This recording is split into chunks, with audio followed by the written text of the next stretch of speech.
Well, hello, everybody. Is it Tuesday already? Did we just go around and spend a whole week waiting again?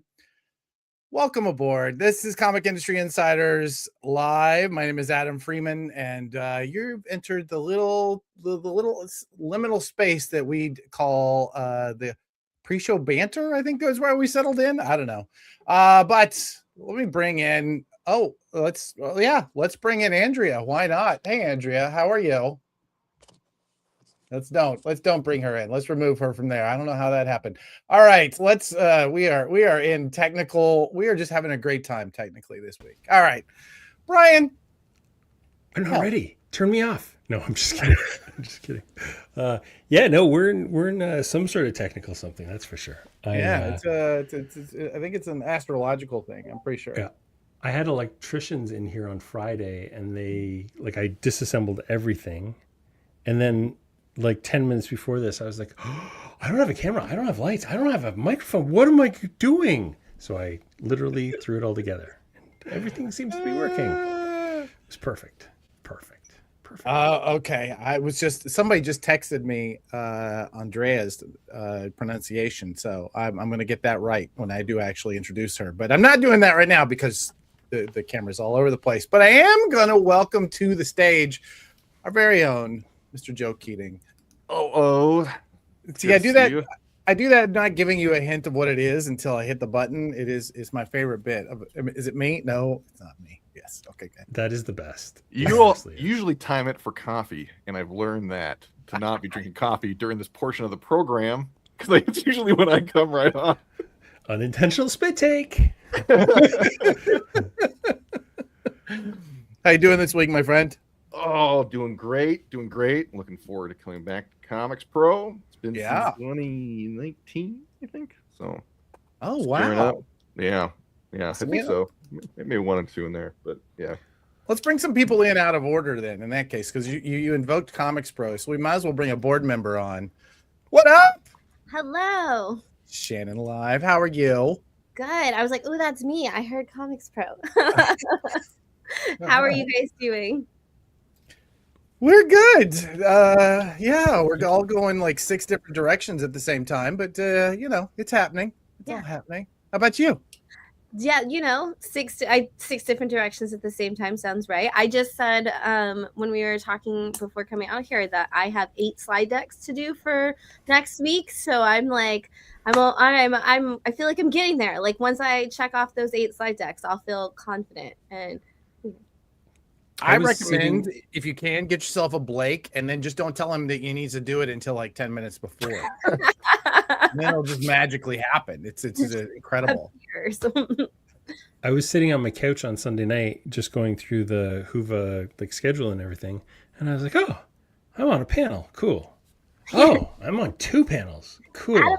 Adam Volin told you. So no. Yeah, that's not even the one that one I thought I might be on, but I wasn't sure. Am I on more than one? There's another one. What's that? No, you're only on. You have the one. He's got a data panel. So. Which I didn't know. That was a surprise. That was fun. Yeah. And then I'm like, oh, you wanted on that one. I'm not gonna lie. And then, oh, I'm at a bar on Wednesday night at 8:00. Okay, all right. Well, here we go. Here we go. Let's dance. I did add you to the data one without asking because I was like, well, Brian wants to be there. It makes sense. It's always Katie are gonna be there. Why wouldn't Brian be there too? It's always time for data. 100%. Let's see who's a little bit stable here. At some point we're gonna have to have a beard check for Gabe, but I think right now we have a new face this week, who is not. Camera is not visible. Steph really needs to invest in a second hamster. Your camera's not working. I see myself just fine, thank you very much. Not on the screen with everybody else. It looks fine on my end. I don't know what to tell you. I'm showing up in all my glory. So. I really want to make a joke about this black screen being your glory, but I'm not going to do that. You know why? Because that's the kind of joke you would make about me. Yeah. You're better than that, Adam. You're better than that. He's not better than that, folks. He's not better than that.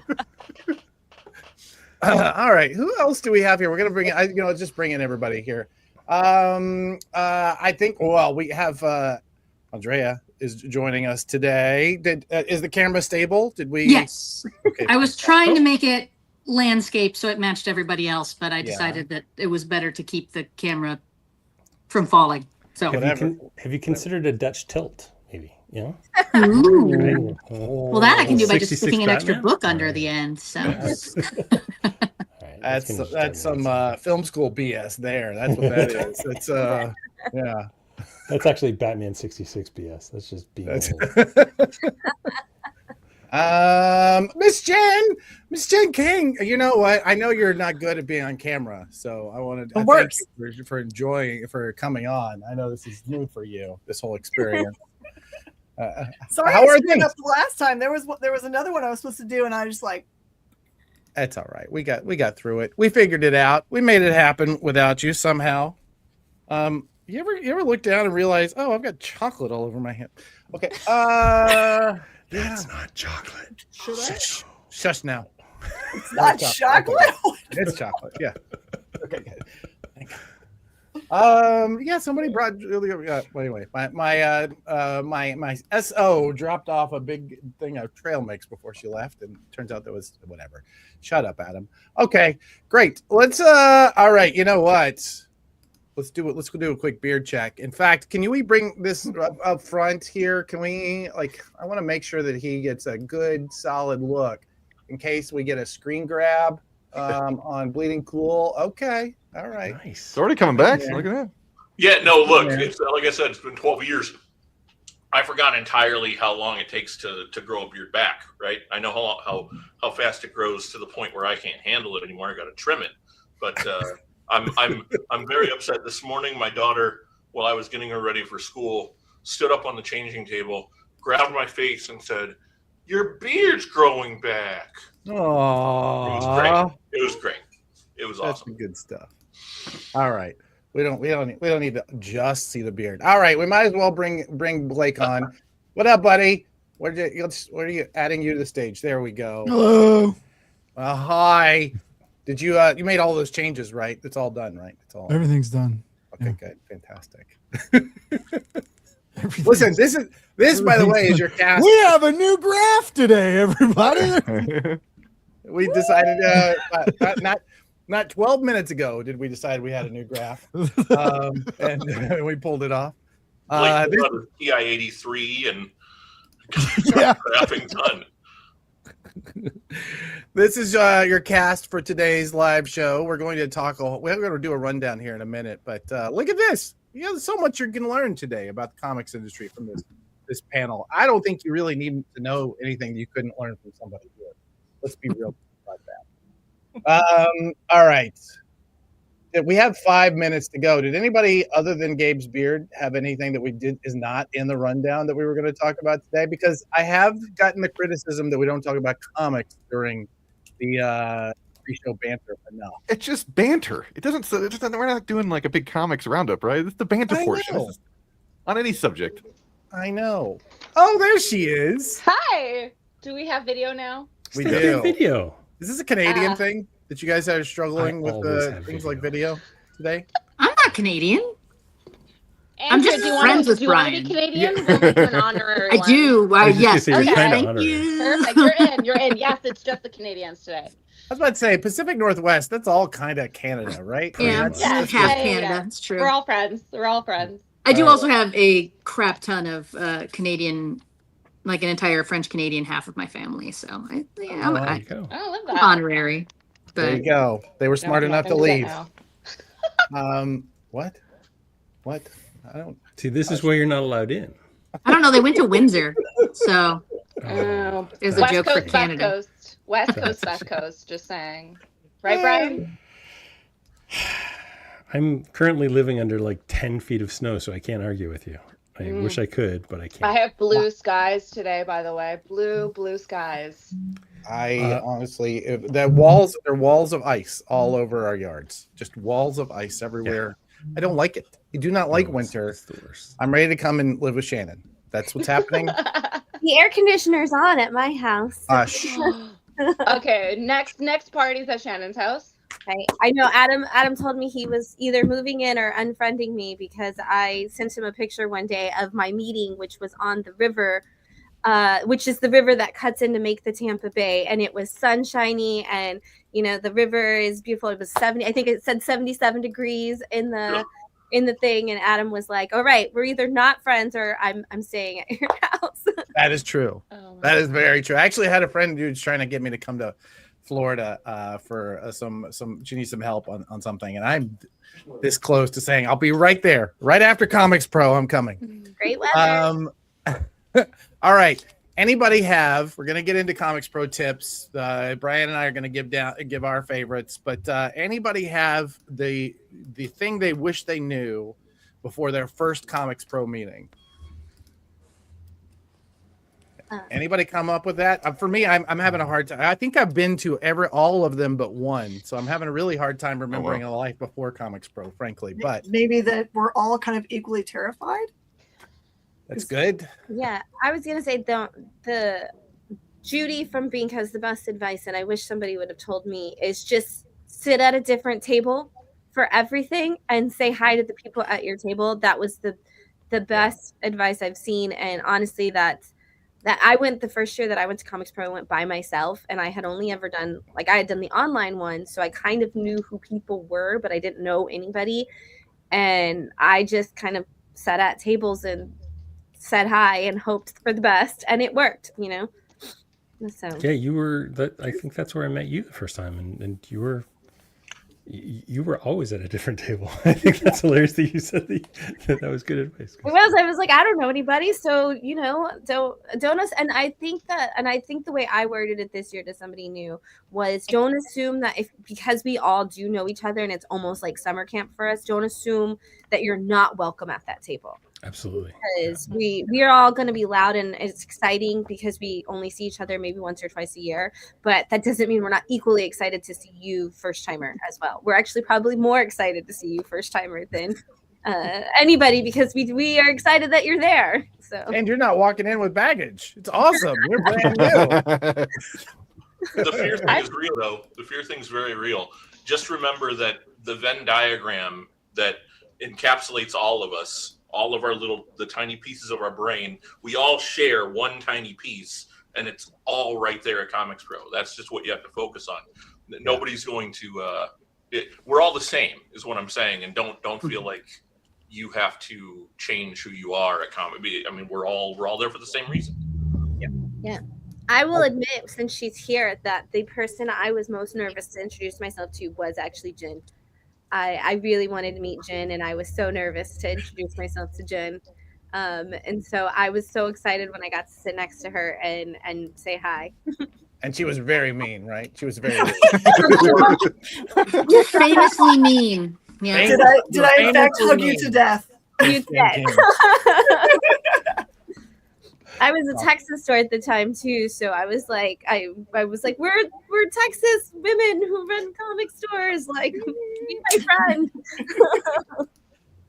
All You're right. making me really get FOMO for ComicsPRO now. I'm just saying. Well, I'll say one of the big things: pace yourself. Yeah. Yes, that is a great. Yeah. It's their long days, and there's always something you're missing. So Yeah, very true. And come back next if year. you're from the East Coast, prepare 2 weeks in advance. So I'm sorry about giving you such late advice, but I've been staying up till 3 a.m. just to make it to midnight. Yeah, it is cooler for us on going west whenever it's on the East Coast, because we can wake up earlier, easier. Right. You're like, I get to sleep until 9. Let's go. That's cool. Blake is doing the Lord's work and dropping everybody, because we got to light this candle and get started. Let's go.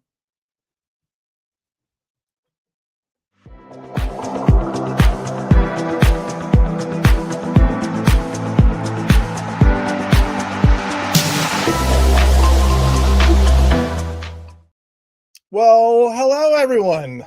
My name is Adam Freeman. This is Comic Industry Insiders Live, a weekly look at what's happening in the comic book industry and our attempt to teach what we have learned and try and learn something from the people that from lessons we don't yet know. I just made that up. There's no scripting going on here. Let's talk to somebody who's a bit smoother than I am, shall we? My partner in crime, my Canadian other, Mr. Brian Garside. How are it's you, like sir? barely. It's like I'm gonna shave it this weekend, so I don't know that I'm actually smoother than you right now. How are you doing? Yeah, I'm doing all right. I'm doing all right. Are you ready to see some sun? Oh, so much. I'm trying not to gloat about it because the whole family's not coming with me. Same. But it's that place where you're both excited that you're going to be out of this hellscape and also just trying to temper that in front of everybody. Yeah. There's also so much to do between now and then. I know. Yeah. I know. My heart is literally like, I was looking at my heart rate earlier today, and my heart rate is usually 55 to 59. Yeah. It has been pinned at 99 all day.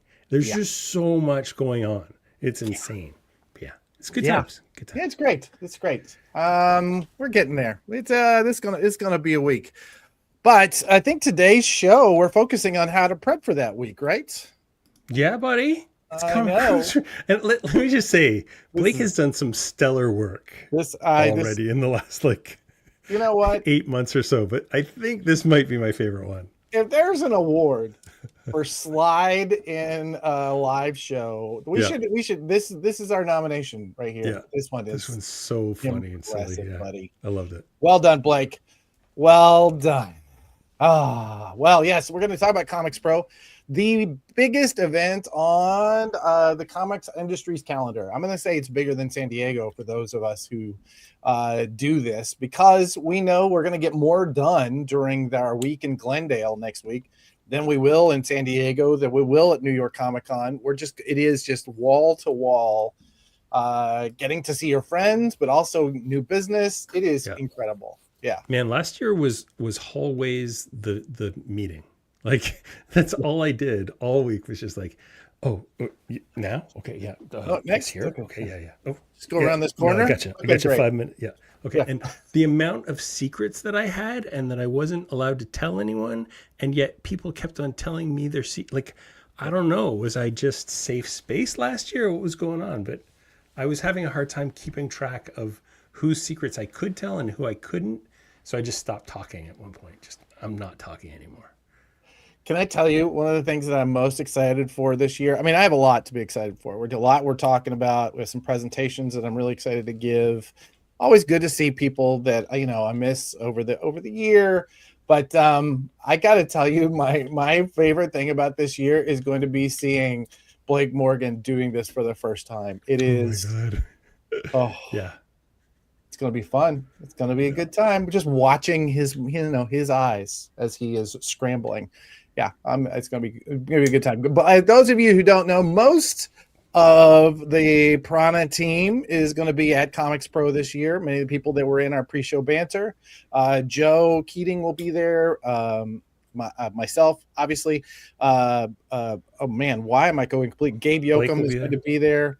Blake will be there working for The Experience, who is producing all of the video stuff that's going on.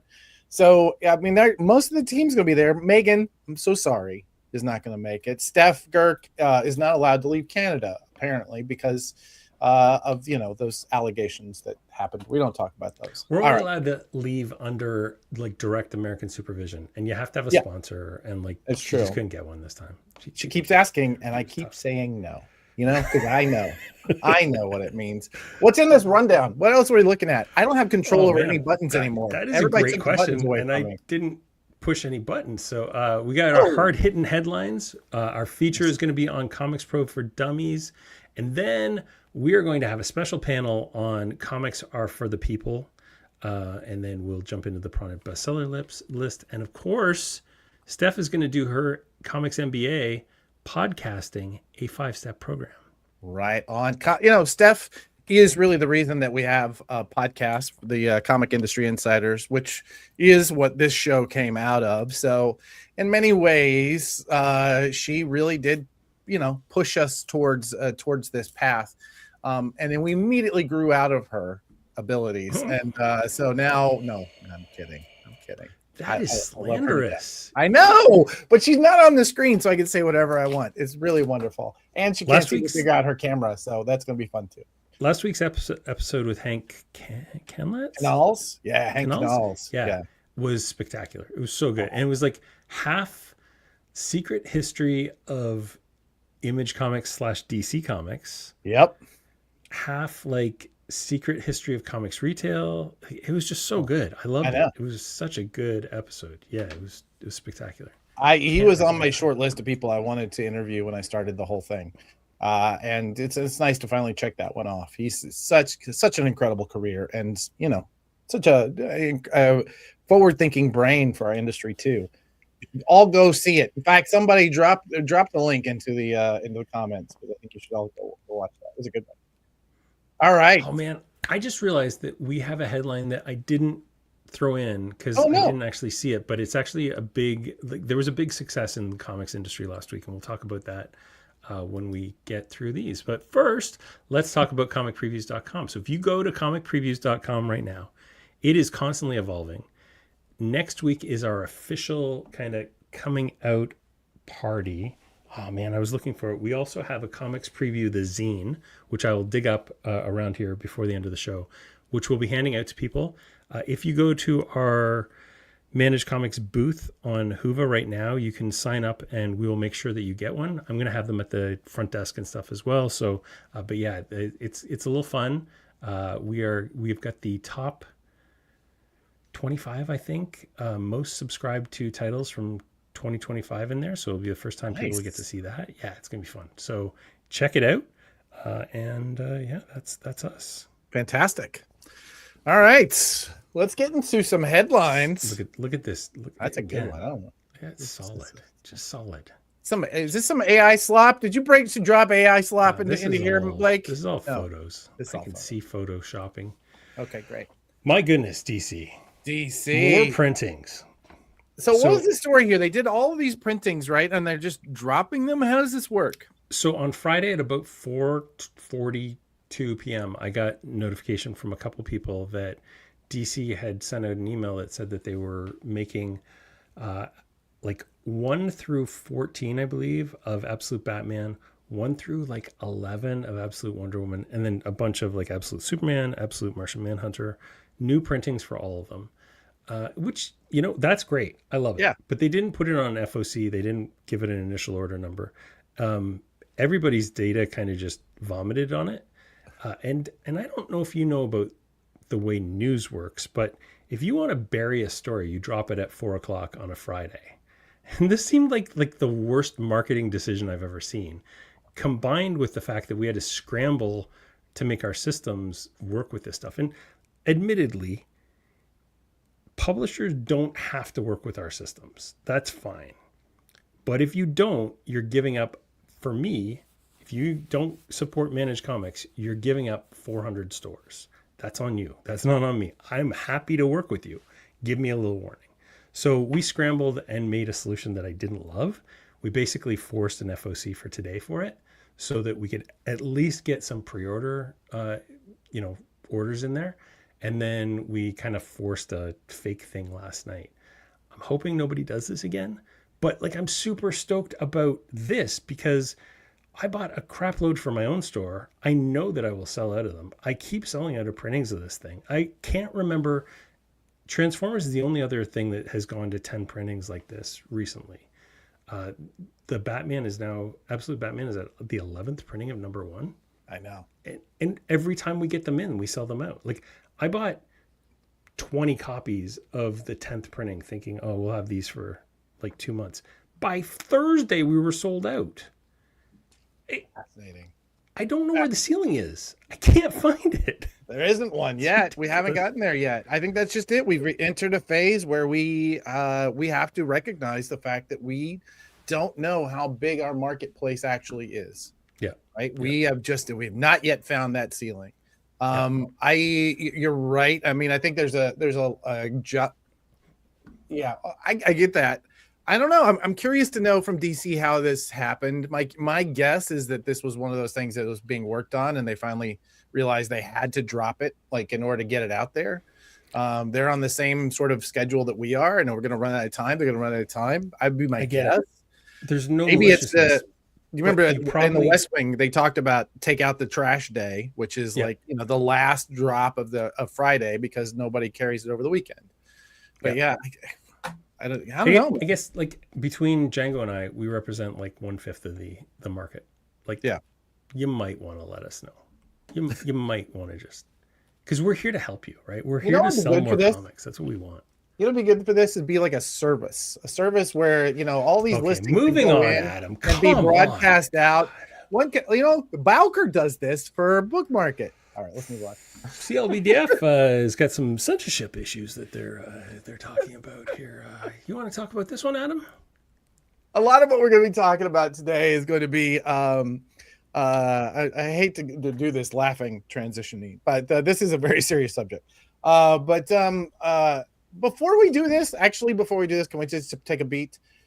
Jamie Coville. Sharp-eyed Jamie Coville realized that we had not talked about this yet. So if you are watching this and you have any interest in getting a Comics the Magazine #0, like that, I don't know, 20 people in my inbox asking if they should if they can have one, you could get one of these. You could also get a full set of Comic Industry Insiders trading cards.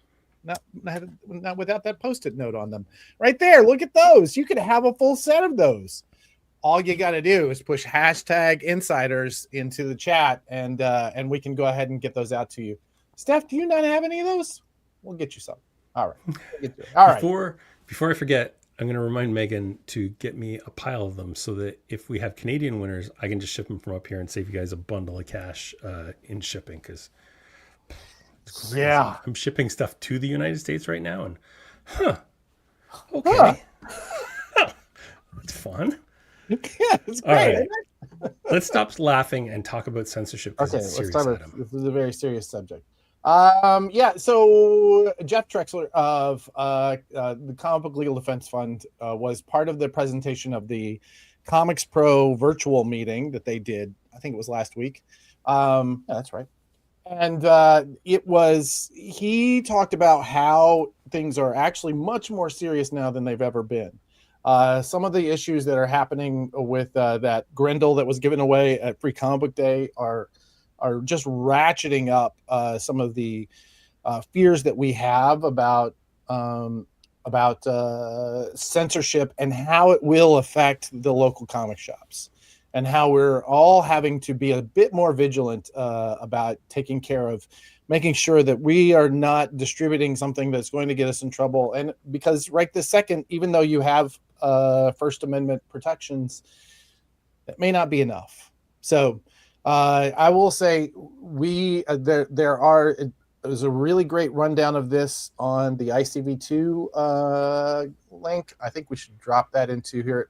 Everybody should please check this out, especially if you are a comics retailer. Now is the time to pay attention to this, especially if you're in a more conservative area. This is one of those things that could really set you back, even if at the end of the day you're completely exonerated. It won't matter if it's ruined your business, So thank goodness. And now be a good time to contribute to the Comic Book Legal Defense Fund. The CBLDF is a very worthy charity that has been around, well, for almost as long as I have in this industry, and that's saying a lot. So we need them to being really healthy and doing the work that they do. So please do contribute any chance you get. Yeah, super necessary organization. So yeah, boy, oh boy, please help them survive. What a weird future we landed in. Yeah. How about Distillery pressing pause? How about this slide? I know this is another one serious one, but this is a really good slide. Good, right? Okay, well done. We're okay. Yeah, our friends at Distillery, Chip and David, made the announcement that they are going to have to press pause on the Distillery publishing side. This is something that we're it's not surprising. I would say that this, because I know that they've gone through some struggles. What with they originally were at Diamond, and then they moved over to Lunar, and then they had to leave Lunar to go back to Diamond, and then when Diamond, yeah. Diamond went down, they had to go to PRH. All this is Yeah. for distribution. And I know that there was a ton of money and a ton of inventory that was stuck at Diamond. It's surprising to me that we've not seen more of these. Mm-hmm. But I do think it's also a larger question right now. If you want to, with the next slide, Sure. which is the IDW story. Yeah. So IDW announced this week. By the way, I still don't like this logo, guys. If you're there, I don't know. This logo is still not doing it for me. I don't know. It's especially compared to the old logo. Like, I hate to be the guy that says, you know, the old one was better, but the old one was better. The old one was better. This This still looks is like a W to me, or a sports team logo. And This is like neither one id. of those screams. Yeah. Looks like id to me. Like you're just screaming id. Anyway, whatever. They announced once again they have their quarterly reporting that they have to do for their stockholders, and they announced that they're not, they're down again. They're not doing really well, and their plan is to own more IP. Why is this? Why is this connected to the distillery thing? There's an interesting problem in running these businesses where if you are doing creator-owned projects, you don't actually own the thing that you're investing in. Which means that you are not really focused on its promotion, right? You have no reason to invest in it growing that brand except for that initial getting it out into the world so that you can participate, in the exploitation of that IP, as it were. Right. So I think it's really interesting that we see IDW realizing this and moving back to owning and developing IP and paying out those creators. They actually really talked about paying them out royalties and such in the call. But I really think it's a fascinating turn that we're going to start seeing, especially since creator-owned books have not really seen the ratchet that all of the sort of corporate IP books are seeing right now as far as sales go. So I don't know. I think these are two, to my mind, these two stories are linked. It's a tough time to do creator-owned books. Really. Yeah, I agree. And a lot of people, when you spend time swimming in the retailer communities, you see a lot of people accusing distillery of just having bad format. They say that the magazine format just wouldn't work for them and they would have sold 5-10 times as much. I don't know if that's true. I mean, Ignition went comic sized, and I mean, they've done okay, but I think they're probably comparable. The sales numbers I see are pretty comparable with those two sides.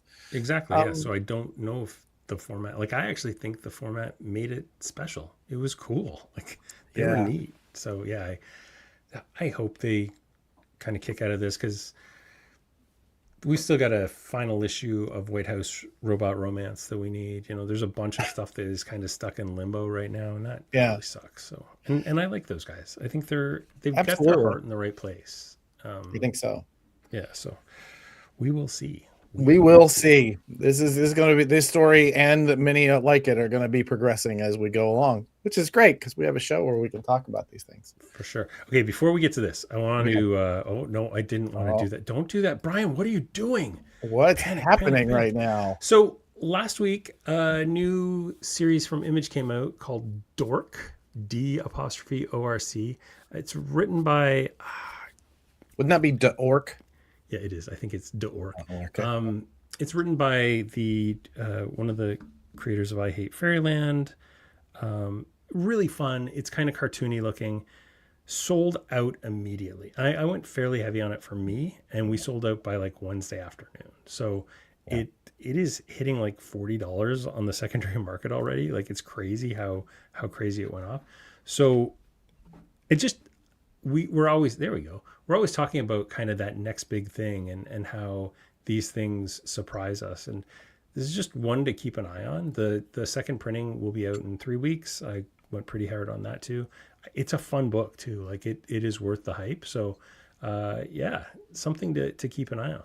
We're going to talk about bestsellers here soon, but I can tell you that it came in number 16 and was awesome. The first non-DC or Marvel to enter the list this week.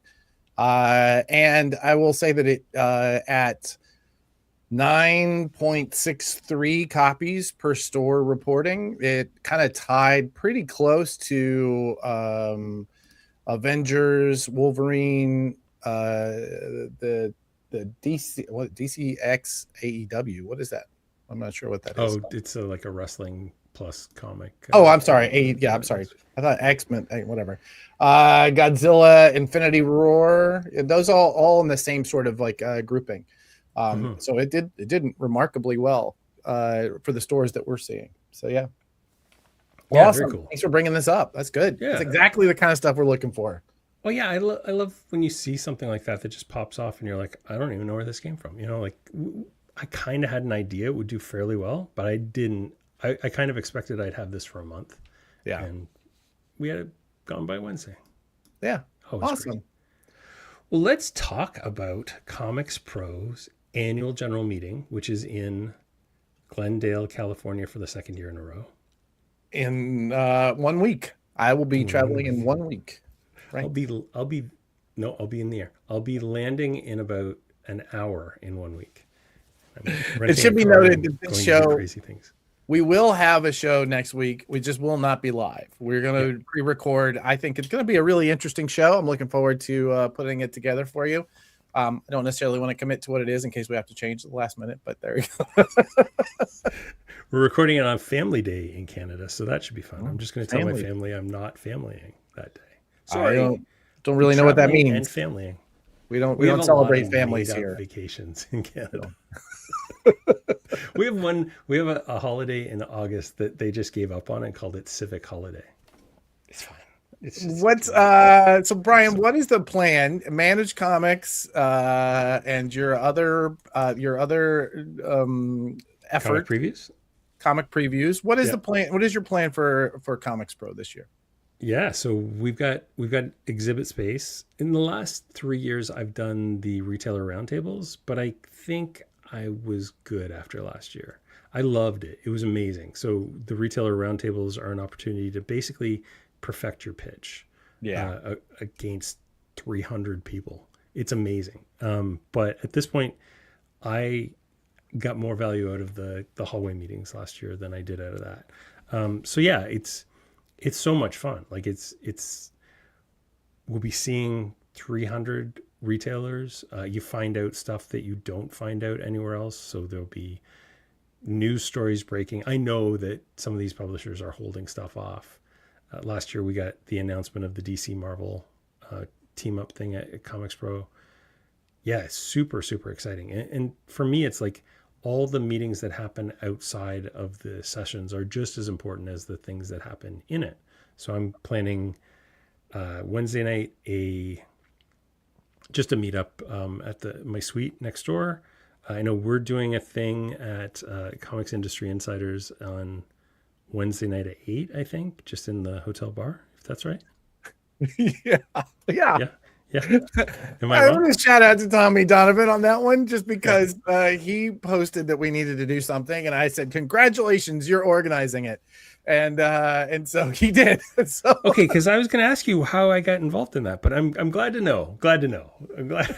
Okay, great. So it's as much of a surprise to you as it is to me. It's going to be fun. It was going to be fun. Yeah, thank you, Tommy. I appreciate you, buddy. We'll drag some special guest stars. Joe, guess what? You're coming to the bar at 8 p.m. So yeah, and then on top of that, I'm planning something fun for probably Friday morning. So we'll see how all that goes. But yeah, and then I'm gonna meet with people. I'm meeting Andrea. We're gonna hang out and talk manage comics, and that's wonderful. I'm gonna show a bunch of people some really cool stuff we're working on that you've seen screen grabs of. Wait until you see it live. I'm so excited. I can tell you, we still need to put together a firm plan, which is part of why. Yes, Tommy, I told you to do it, and then I told you to cancel it, and now we're just we have something. We're doing it. I was hoping to have it all ready to go by today, but we have a number of things that I can talk about.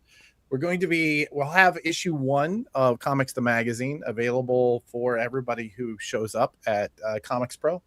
We're going to have we're going to have, what else are we going to have? Gosh, we're going to have a suite we're going to be recording from, including doing the shorts that like we did at Baltimore and New York Comic Con this last year.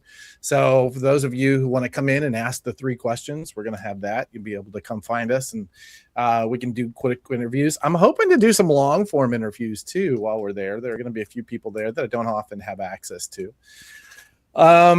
As Prana, I am giving the first presentation of the show. So I think that's Thursday morning. I will be the number 1 on the call sheet. Thank you. That's right. Everybody else, you're just following me. That's all. And I apologize for how I'm going to light that piano on fire, and you have to figure out how to deal with it. We're going to have the presentation will be at the booth. For Recca, we are going to have a 20-minute plus presentation, and they will be doing roundtables, and they will also have a booth. We're going to be presenting all of our Prana clients, including our friends at SourcePoint who are in the chat. Hey, Dirk. We're going to be busy. It's going to be a busy week. My goal is to try and put together something like what you have, where we have kind of a meet and greet at some point in the suite, or possibly at the bar.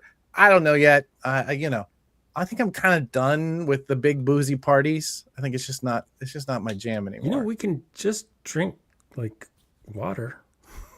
You do know we can just drink water. We can let everyone else drink alcohol. We can. I don't know about that. That's I don't know. This is some sort of Canadian bullshit going on here. I'm just saying. Just saying. If we want, we can just have water. So yeah. We have a lot to prepare for, but a lot going on next week. ComicsPRO is going to be quite the thing. We've got some really good advice in the panel that was here, and I'm going to bring up somebody else real quick to give us a bit more. But I will say that my recommendations are what the people were saying in the chat. Don't go into this. If you're coming into ComicsPRO the first time, don't come with an agenda. That's my biggest advice, right? Allow the experience to be what it is, because as long as I've been doing this, the experience always surprises me.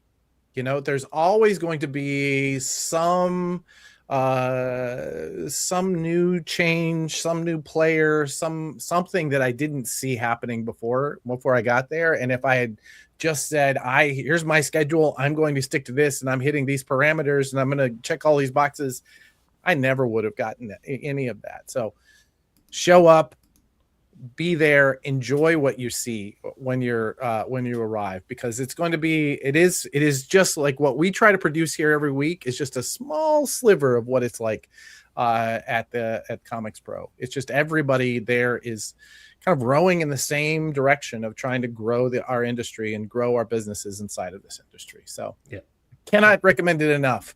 Let's actually bring a little bit early, Shannon. I'm about to say your name. She is on the board of directors for ComicsPRO. She also is running all of the educational programming this year at ComicsPRO, including apparently putting you on a couple panels. She runs Bat City Comics out in Florida, where it's entirely much warmer than it is here. Shannon Live.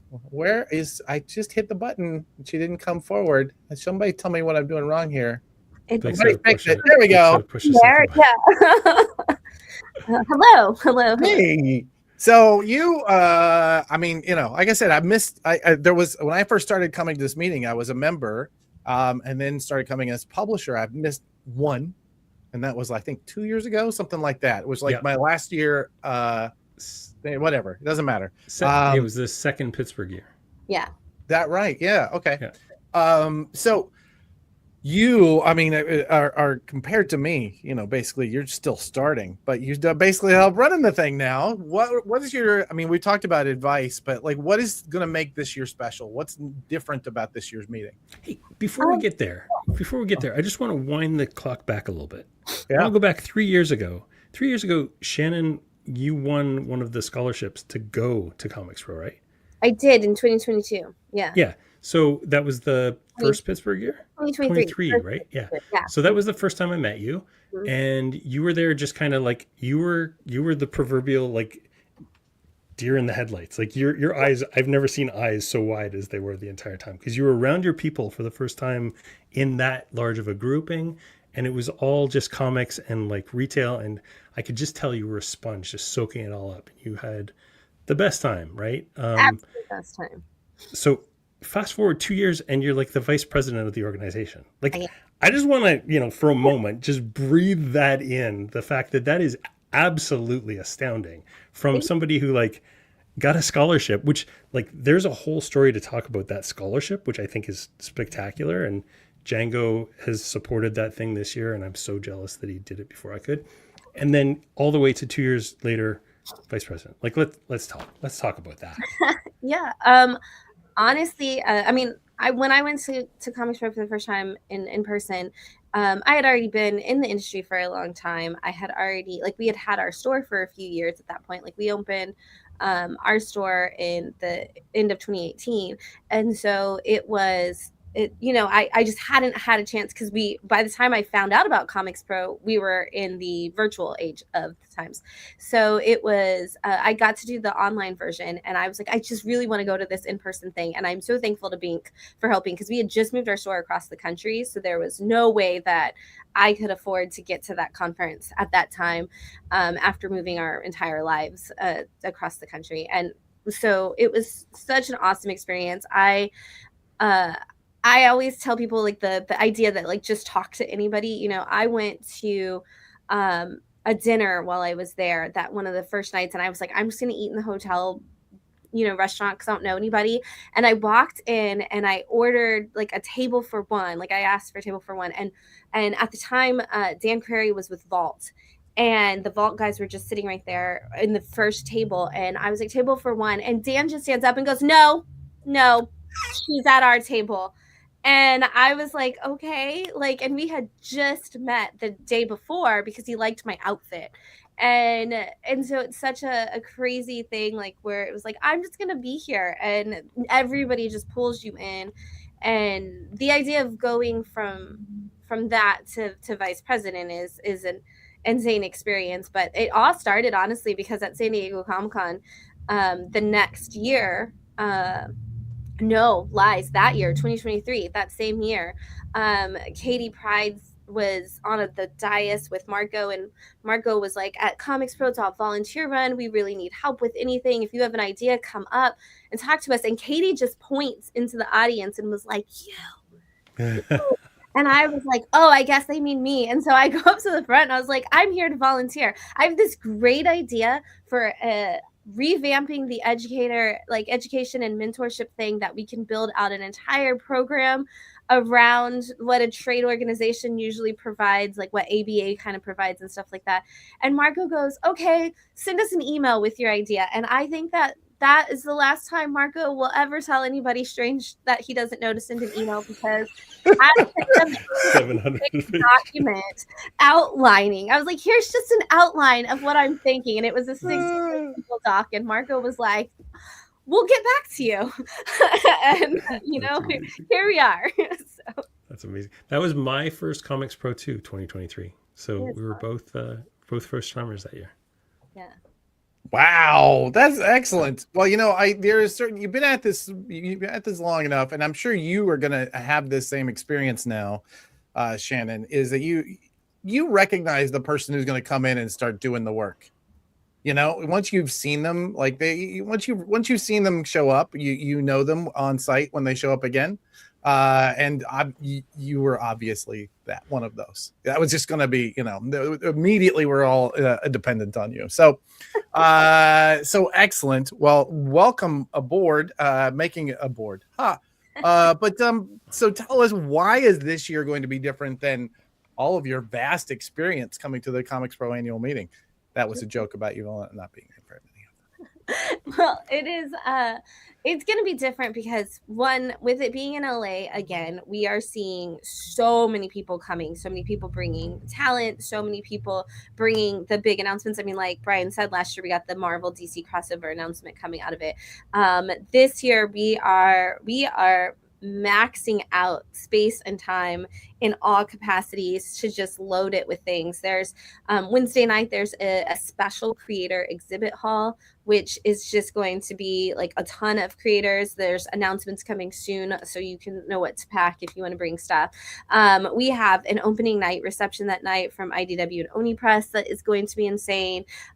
There's a five-year anniversary party for the Massive Verse at Revenge of on Saturday night, and the fact that Radiant Black is 5 years old is still blowing my mind alone.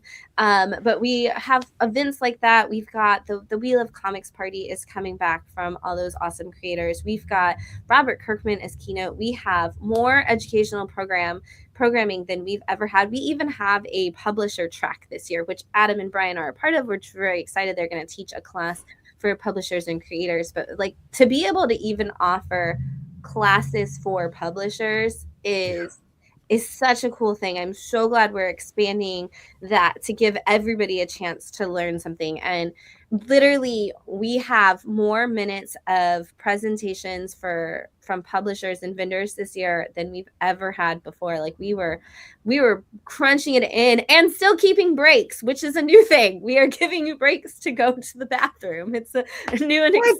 That might be the most exciting part of the whole year. Breaks are for the weak. Exactly. Breaks are for closers. Okay. Well, excellent. Well, I'm looking forward to it. This is going to be it's going to be a wild one, and I cannot wait for it. One other thing I do want to note, and we should make sure if somebody wants to go in our team, go find that link. If you have product or collectibles or service or something else that you can contribute to the annual auction that happens at the ComicsPRO annual meeting, now is the time to fill out that survey. And I'm saying that to myself because I haven't yet done it. You know what I'm going to do? I'm going to announce something right here. I'm going to volunteer I will donate a full Shopify website install by me. Look at that. To the auction. Yeah. Right on. And I've built a couple big ones. I don't know if you've heard of a company called Ignition. I built their Shopify store this year. So yeah, you'll.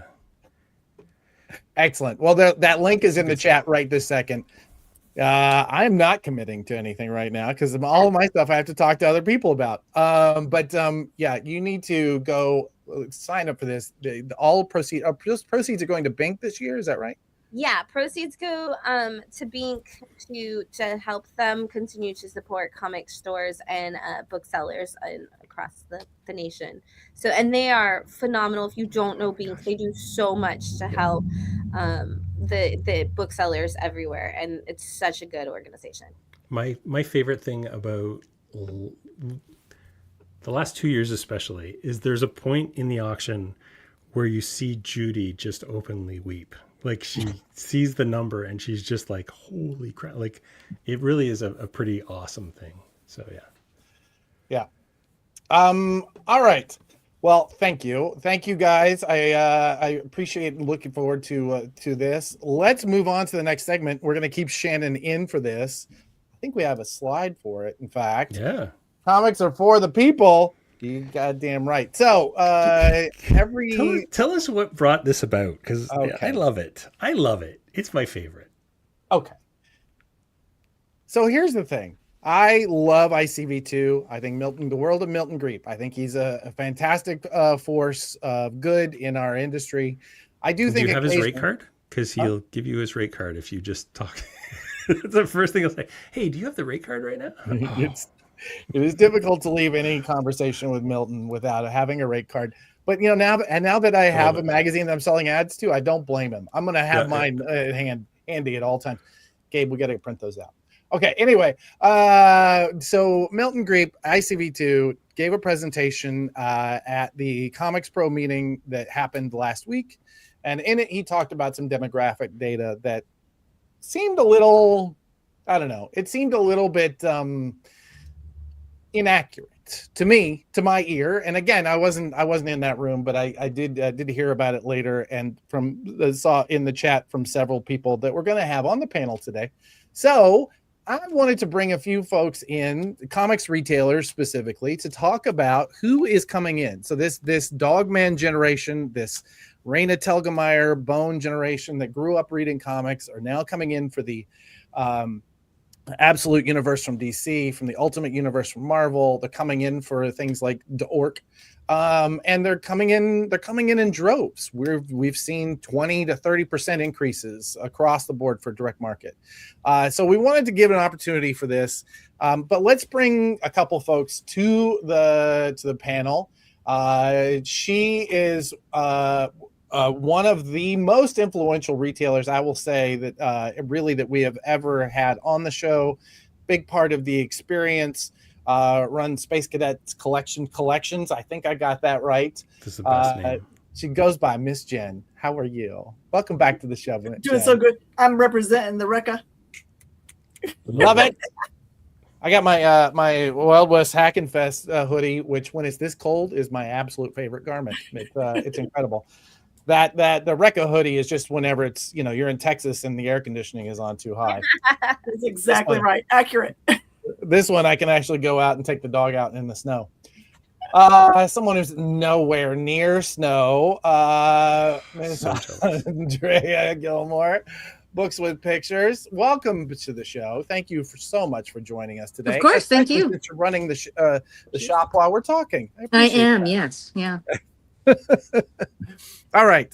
So I attempted to get press time a transcript of what was said. I wasn't able to, but I was able to pull up the ICV2 rundown of the conversation that Milton presented.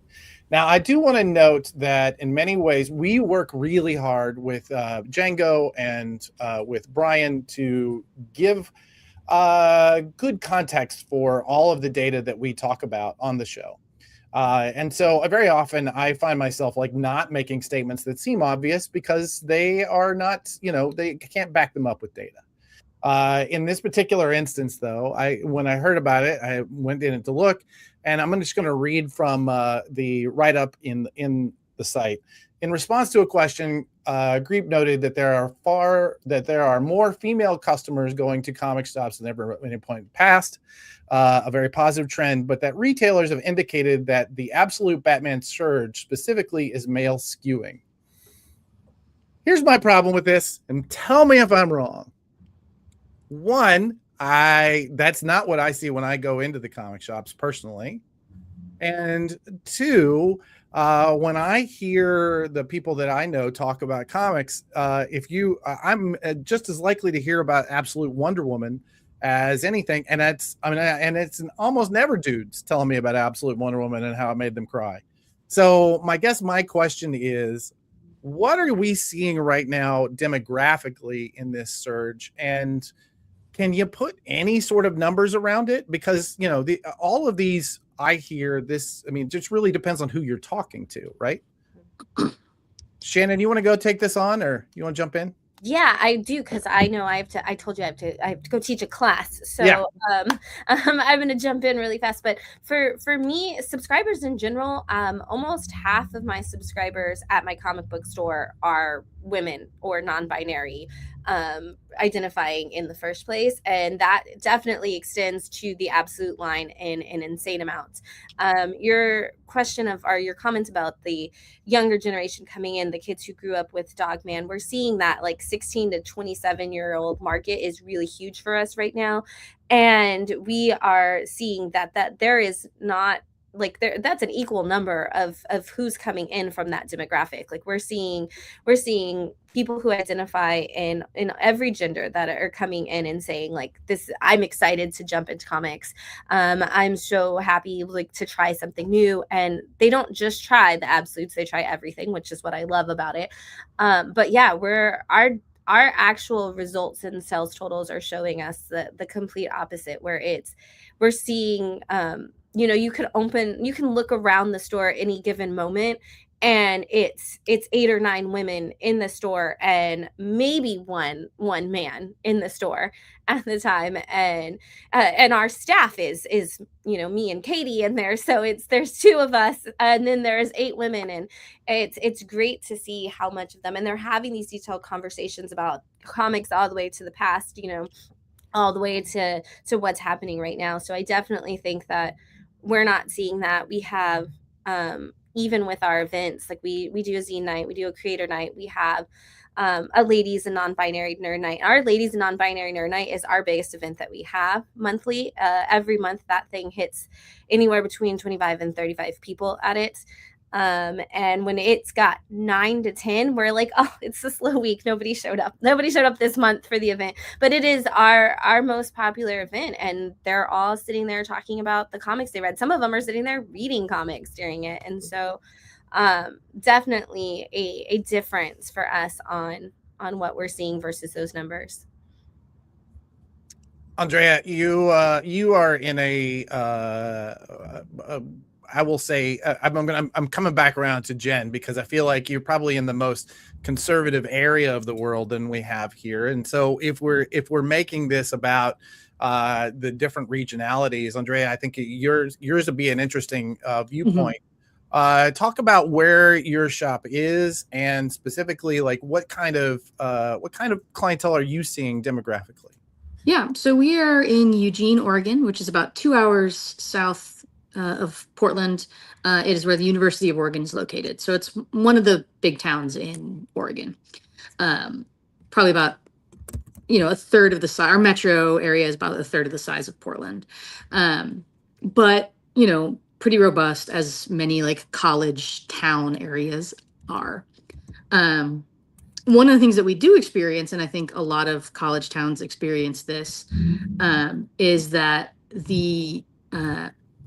it's hard to get students off campus. This is not some towns, the campus is really integrated into the town. There's definitely a campus area. And even though we're pretty close, maybe a 15-minute walk, sometimes it can be hard to get people to leave campus. One of the things we've really been seeing is a huge increase of younger people coming in for the absolute titles and then staying on. So, most of our kind of Wednesday warriors are people who've been in comics for a while. It's not exclusively, but I think the majority of folks who, came in right away and had a sub list, or people who are sort of familiar with they've been subbing to comics for a while.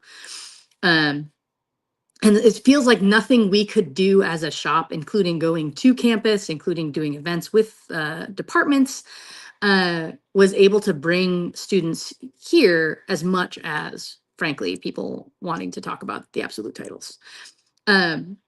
Like Shannon was saying, our gender thing is quite different than what was being described, particularly for the absolute titles and other DC titles.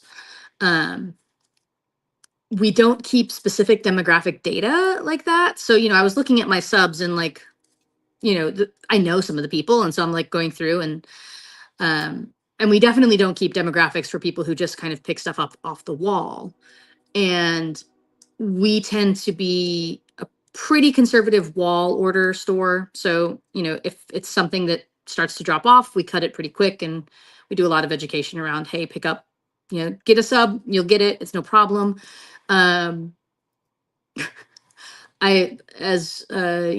Brian was saying earlier, like, I don't know what the limit is. I don't know where the edge is for the absolute titles. Just when I think we've maybe found it, the next week another title comes out and we run out by the end of Wednesday. And what a time. What a time. I don't mind it. I certainly don't mind it. And so, for those people who pick it up off the wall, we really don't have the demographic data for, right? Yeah. Even sort of anecdotally.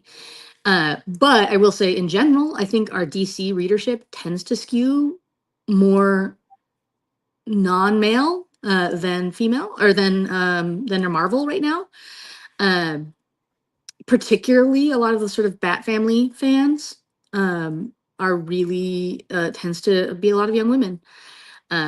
But so that's some of what we're seeing. We are also, a store that really focuses and caters on being a store that sort of feels welcome and advertises to people who might not always feel comfortable in comic shops, Sure. or in nerd spaces in general. So obviously that does mean that our clientele is has always been pretty diverse. But at the same time, like, there aren't as many comic shops here in Eugene as there are in Portland. So Sure. we get a lot of people who, you would consider sort of the stereotypical comic shop folks too. So it's not like we only see, we see the wide range, but definitely the absolute titles is like, no, that is bringing in a crowd that we have not been able to capitalize on. As you mentioned, you're in the Pacific Northwest, or as we called it in the early chat, Lower Canada. Let's go to the other side of our country, the bottom edge. One of my favorite places to be, because I grew up there. Although, I mean, come on, Houston might be the hardest place in Texas to live, but so good for you for doing it, Jen. Tell us, in your shop, what did the demographics look like in this day and age? It's been very interesting. The change happened way back in the 90s for me. I don't know. This is something that like is impossible to really know. Do I have so many female and non-binary customers because I am female and I make people feel more comfortable? That would be some kind of like number crunching thing that you would have to find a bunch of stores in all kinds of parts of the country and do a dissertation on, which kind of sounds awesome. And I want to do that now, but I can't answer the question about it. Right. Yeah. It's like, is it the people in the store that make the statistic different? Is the statistics that Milton got, are they from male-led stores? And so males feel more comfortable there. I don't know. I don't know what the answer to any of that is, but I will tell you that I'm definitely seeing pretty general mix for all of our customers coming in. And I tried to make it very clear at the very front of my store. Like, our front mat says Sanctuary for Wayward Geeks. So people know, come in here. And then our entrance is full of kids' books. So it makes people feel comfortable that aren't really comic book people. It looks more like bookstore model at the very front of the store. And I basically tell parents when they bring their kids in, your kids can read every single book in the kids section. Don't tell them not to touch things there. It's totally fine with me. Cop a squat and play chess for 5 hours. Sounds good to me. And then I tell them kind of like on the download, I'm like, you might not have known this, but I have a secret agenda. It's to get your kids to read. And I think that translates to the whole store. I think people just know. I've got it laid out so that we have all of our recommended reading is all face out, and it's a ton of it.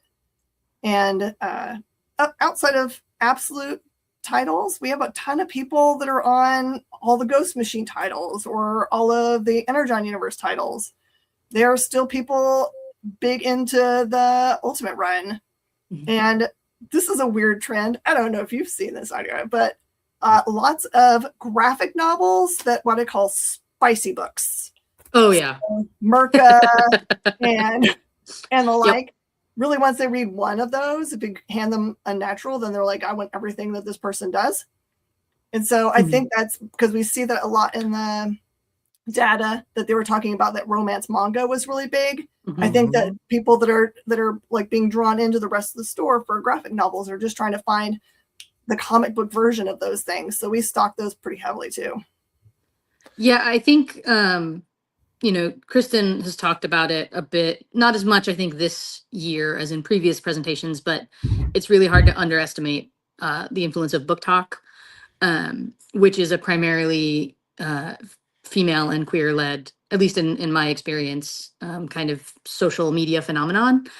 And there's a store 2 or 3 blocks from us that specializes in romantasy and does great, and they're great, and we work together. In fact, when we found out that there was a Fourth Wing graphic novel announced, we were like, okay, we got to do some sort of like joint party. It's going to be a great time. But that also is like a movement that is driven not just by mostly people who are like I said, identify as female or non-binary or queer, but also like a really community-oriented movement. So a lot of people who want to talk to each other and recommend books to each other and read the same books together. So there's a lot of word of mouth pull. And yeah, I think our spicy section does better than our like regular romance section or even our shoujo manga section. It's like a lot of people just go straight over there. I love that. I love that. And yeah, start with the are. manga a lot of times and then, you know, end up finding Sunstone or some of the other kinds of books along those lines as well and going in. Jen, you brought up something, and Felicity in the chat as well. So there was small sample size, about 30 stores. And this is something I wanted to get into a little bit. We're going to go into the bestseller segment. You guys are both welcome to stick around for that because you will have good information about what's selling in the shops. But this is something that we really focused on in trying to build this bestseller data. Is that the part of the problem that ICV2 has is they're getting their data from Comic Hub, and Comic Hub has a lower user base than, I mean, of the big three that are POS systems. I think they're maybe tied for second, if not they're in third. And one of the problems that we run into is only say 10 to 20, sometimes maybe 40% of the stores that are using those systems are using it the way it's designed. So unless they're all using it the way it's designed, it's hard to get really good data out of it. So one of the challenges that I think that we had, and part of what pinged me on this was that sort of statement, you just don't have enough data to really make that sort of conversation accurate. And I did check in before we came live. I did check in with some people that I knew would have that data if it was available. And they all said, no, nobody's doing demographic research right now on the readership of comics. Nobody is. It's coming. You'll start to see it, I think, in some of the big twos books when you start seeing those QR codes show up. That's really about them trying to understand who the demographics are. So, but yeah, it is coming. Yes, as Django points out, comic stores are chaos. we're all trying to figure this out. So yeah. Awesome. Well, thank you guys for coming in and talking about this. If you want to stick around, Brian, did I lose you? You're still here around. You want to I'm here. I just thought there was enough testosterone with you. I didn't need to add to it. That's true in every room I walk in. No, there's just too much. I can't. No. Yeah. Awesome. Yeah. You guys want to stick around and talk about some bestsellers for the week? Sure. Yeah. Let's do it. Awesome. Oh, Blake took back over. All right. Look at this. You go, Blake. Let's go, Blake. The Prana bestseller list. This is something we've been putting together with Managed Comics and Comic Shop Assistant. And we're growing this cohort to well past what we're getting for what unfortunately that Milton's getting from Comic Hub. And continues to grow. I think that our cohort, you want to go to the next slide, is I think we're in the neighborhood of 500 plus stores. Take that, the sample size is somewhere in there. I will say the data we're going to be looking at is getting really solid data from at least 100 and probably more. 60,000 consumers. Their shopping is represented by some of these numbers, and we are taking all of this data from these two systems and anonymizing it in ways so that we can talk about it realistically, but nobody can guess whose stores look like what, right, based on this data. So let's get into the horse race, shall we? Last week, all DC. Did you guys see the same? I mean, we're seeing 45.5% was DC Comics last week. Does that track for y'all? Yeah. Hugely. 2 years ago, Marvel was pipping DC in our store in general. Yeah. Last year, DC took a 14-point raise. Over and ended up being like 12 points over Marvel in the course of last year, just because of the absolutes. A lot of the absolute people are on DCKO, which is a real good time. And we've been seeing some fall off with the Ultimate stuff, even with the end game. So yeah, that absolutely tracks for us. I would love to. I should have brought the data with me to tell you guys how many copies of just graphic novel Absolute sold this last week. It might blow your minds. Yeah. Absolute Batman Volume 2 came out last week. Then you had Absolute Green Lantern, Absolute Martian Manhunter, Absolute Superman were all last week. Yeah, Batman #6 led the charge way ahead with a ranking #1, average of 41 copies per store, reporting Absolute Superman coming in at #2 with 28. And then then the drops are really incremental from there. Probably got Amazing Spider-Man pretty high on there, I think. Amazing Spider-Man coming in at #6 with just under 18 copies per store. Then I mean, when you see Absolute Batman is on the list every single week, it doesn't matter whether or not it's a new one or not. At some point we're going to get like 4, 8, 16 weeks on this list. I think it's going to be interesting. But as we mentioned early, Orc hitting #1, hitting at #16 with 9.5 copies per store. Then Dynamite coming in at Thundar the Barbarian, landing at 25. That makes sense. IDW hits the list with Teenage Mutant Ninja Turtles #3. And then like that, it was seemingly a good week for everybody. What were the big surprises last week? Did either of you were you caught off guard by Dork? I definitely wish I had ordered more strongly. I felt like we ordered strongly for a title that didn't have we didn't have any advanced information, like as far as numbers. We didn't have a lot of people add it to their pull boxes in advance. That's usually how we kind of judge it. Even if we've done some, like we tend to like take the emails that are sent to us by publishers and do little standalone posts on social media that say for your pull box consideration. And we often see that move the needle, but I think it caught everyone off guard. I actually read it way in advance. That advanced copy they had sent out, I read and I did a review for, and I told everybody it was going to be awesome. But you look at something that looks a little bit Scotty Young and looks a little bit young. And then people are very hesitant to jump into it when they have so much money dedicated to other books right now. They just can't they can't skip some of these things, right? There's big events going on. So how much of that goes into play? I'm always curious. Do you think that the majority of your customers have like a number in mind, a dollar amount in mind when they come to the counter and decide what they're actually going to ring up? Or I feel like this is what happens. I feel like they have a dollar amount in mind for what I call superhero books. And then for anything else in their mind, that's independent money. And they'll spend that as if it's a totally different spend. It's kind of a weird phenomenon that I've seen over the years. Yeah, I think you're right. I think like when we have people who, have a number and are like, can I hold this book for next week or something? And then the weeks when like 4 absolutes come out, I'll always throw people off at that time. But yeah, there's definitely a sense of like, if people are making choices because they have $50 a week or something, a lot of what gets dropped tends to be more of the superhero books, and they'll try a new thing. Dork was interesting.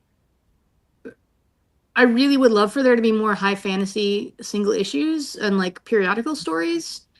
And people are excited about them when they come out, but the interest seems to drop really quick. I feel like they do better in graphic novels. And we all know, what a pain in the butt that is when trying to get things that do better in graphic novels to actually come out in graphic novels when they don't do well in periodicals.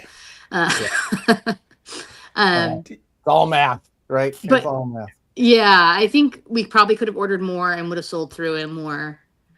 But it felt like not only because it was a high fantasy and those do good sometimes and not others, but because it looked more like it was for kids, but really wasn't a kid's book. And so there was some of that discussion about how to market it. But we definitely ordered a grip of of the second printing as well. So I feel like the thing that moved the needle was the character Fizzard. Yeah. Because he's a frog and a wizard. I mean, yeah. I want to make a quick note before we leave this slide. Ignition Press, our good friends are there. It came based seemingly on number 61, Ripcord number 1. If that list. Anybody read it? Is it any good? It was all right. Okay. I really liked Love Ignited, though. I thought Love Ignited was like a really strong anthology. I like that one a lot. I liked like every story in it, which usually doesn't happen with anthologies. Awesome. Let's do the slide. Let's bring up the slide that we made Blake do like literally 10 minutes before we went live. This was something that just hit as an idea, something we wanted to play with. Top 400 list is everything that sold in the top 400 single issues that sold in the shops that we're getting reporting data from. And then we take an average per store, and then we average those out. Right. So the idea, one of the things we've always looked at is Marvel for the longest time tended to lead because they did so much in the so many SKUs, right? They would do so many covers. But what was interesting is that when you start looking at the average number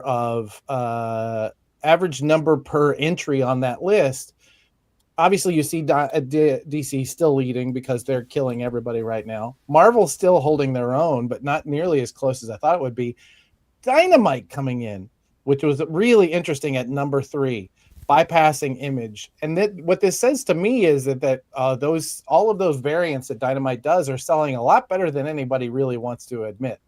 Right? They people still love some variant comics, right? So am I understanding this is actual sell-through data? So this is sell-through. Yeah, this is actual POS sell-through data. This is not orders. This is just the books that went to fans through the POS systems. This would be so cool for publishers to see, because I think that this is like a black hole that they don't get. They're like, oh, well, we sold 1 million copies of this book. But it's like, how many of those reach people that are be readers that'll buy issue 2, 3, 4, and 5? That's what they need to know. Yeah, our experience with Dynamite is that we'll sell a lot of the first 2 or 3 issues of a book and a lot of the covers of the first 2 or 3 issues of the book, and then it drops off real fast. Oh, that's interesting. Okay. And last week was Archie X Army of Darkness. It was Gargoyles, Darkwing Duck, number 1. These are all number 1s. There was also Thundar, right, which is already in the top 10. And then there was a Vampirella, no, that's this week. Last week was Vampirella 10. And there was one more, Thundercats Valentine's Day special, I think was last week. Yeah. So yeah, it's there was a lot of number 1s, like 4 number 1s, and a number 2 of Tim Burton's Nightmare Before Christmas, Shiver of Christmas Town. So there you go. That kind of rings true. Well, they produce a lot of work. I don't know if you know this about Dynamite, but they do a lot. I mean, honestly, the one that kind of surprises me there is Titan Comics, because I always think of them as like the Conan and Doctor Who show. And the Cyberpunk, the Cyberpunk, do they do the Dark Souls as well? Yes, you're right. Yeah, those ones do really well for us, and the Cyberpunk comics are like quite good too for video game tie-ins. Not usually the strongest category of content, but they've been doing good work for a lot of those video game tie-ins. I can tell you that all of their entries on this list, all of Titan's entries on this list were from Conan books. There were four different Conan books. So. Savage Sword of Conan was pretty big. Yep. Awesome. Okay. Well, if you are watching this and you really want to dig into the details of the nitty gritty of what we're talking about, and you just want to argue with us, you should be subscribed to the Prana Bullet. This is something we put out once a week. It goes out to everybody who has subscribed. Go to pranadm.com. We send out this email that is all the headlines that we think are important in the comics industry, this top 400 list, the market share reports, and as much fun stuff as we can find. So please do subscribe, and we'll get you on. Andrea, Jen, thank you guys so much for jumping. I don't know if you enjoyed it or not, but jumping on. For joining us. Yeah, for joining us. There you go. And we're going to see you both at ComicsPRO next week. Yeah, absolutely. Yeah, looking forward to it. Awesome. Fantastic. If you want really lousy service, go to a comic book store next week because all the biggies are going to be here. No, it's going to be all. That is the- absolutely You'll not have true. The great folks I'm staff. leaving in It's- charge are it's- amazing. It's all the A players that are getting left behind that are going to do awesome. I'm so excited. That's what you call a call for engagement. How Awesome. very dare you. How dare you? I will see you both next week. Thank you for joining us. Thank See you you. guys. Wonderful. All right. I'm remembering what's next on the rundown. I Oh, believe yeah. it's our friend Steph. Let's see if her video is working. Let's see if she figured this out yet. Oh, there she is. I'm here. You made it. I am so sorry I had to go vertical. I apologize. It's there Look seems at to be a whole how lot of sunny. Look at that beautiful sun streaming in behind. I Oh. know. I did blur I'm it a so little bit jealous. so you would be able to survive because I figured if still you had to makes look me at the blue sad. sky the whole time, you would just break. It's okay, Brian. Your time is coming. You'll I go know. down south. You'll see the sun. You'll see the light. You'll feel better. I know. It's coming. It's coming. awesome. All right, Brian. I can't believe I incited so much hatred from calling the service bad while they're gone. You tell him, Brian. You tell him. Before we do, I want to jump. Can you and I just got texted something. Steph, do you mind before we jump Of into course. yours? I just want before we it. We just leave got that texted. last little bit. Did you see that text? Can you pull it up? No. What are you talking Let about? me see if I can pull it up here. Hang on. Let's see if I can get it. I got texted. If I present or share, this is us doing the. What's on fire? No. Don't worry about it, Brian. No, we just got a text from Django. I can't seem to get it to work. Is now at 98. Our buddy Django, while we were talking, ran through the list of pronouns that his system tracks. I'm just going to read them off real quick. Not set, more than half, 55.75. He, him, 23%. She, her, 9.5%. They, them, 5%. She, they, 2.6. He, they, 1.2. And then there's another list that goes on with everything below 1%. What's interesting to me, just looking at this really quickly, is if I do the math of 14, 16, 17% versus 23% of he, him versus not he, him. So we're shifting. some The good world numbers. is shifting. Yeah. So awesome. Thank you, Django. Wish you had been there, a little faster. God, whatever. You Is and your gift individual horses. top data. Oh man, I'm gonna just. He is in Lower Canada too. So there you go. Awesome. So Steph, you have a presentation. Are you ready to give it? I do. I have been waiting to talk for a very long time, so please thank you for having me. The trick is not to talk when you're talking, Adam, because I'm so used to just speaking over you. I understand. I know how difficult that is for you, I and know. I appreciate know. you tempering that, but which you're not You're doing welcome. right now. I want that noted. But yeah, whatever. Let's. Give the woman the floor, for God's sake. As Stop we said in talking. the intro, Steph here is really the reason that we do a podcast, which is the reason we do a live show. It's arguably the reason that Prana and Comics, the magazine, and all of the things that we work on have grown as much as they have. It's because of this podcast. So when we were talking about the people that we have working for us and what they can teach, this one, I will say, was absolutely crucial. So to that end, I'm going to do the thing that I hate to do, which is let Steph talk and give her the floor. Thank Take you it for away. that. Yeah, I still can't believe you paid me for this. So podcasting, I do want to talk about podcasting because having your voice known in any sort of space where you're trying to curate a community, you need your voice to be heard. You need a platform. Podcasting is one of those things that are very super easy to do. It's very accessible. It's very easy to do yourself. But the problem that most people run into is that they struggle to have their podcast essentially have an impact. People love to go out there and just make podcasts and release them out into the ether and then wonder why they're only getting a handful of listeners at the time. That's why I kind of curated this 5-step program that I've done to create a couple of podcasts, one of them being Comic Industry Insiders, where if you really want to make a good podcast that reaches people and has an impact, you kind of have to think about these core things. And at the end of the day, you're going to notice that one of the things I didn't include in here is equipment. Because at the end of the day, no one gives a rat's ass what equipment you're using. What matters is the quality and so on. So I'll get into that first. But first, I'm going to give a little bit of an intro. Can we go to the next slide, please? I don't know if I have that power to switch. Hello. Yes, that is my face. I apologize. I'm not a graphic designer, so I had to you really zoomed in on my beautiful blues there. So thank you for noticing that. I'm Stephanie Girk.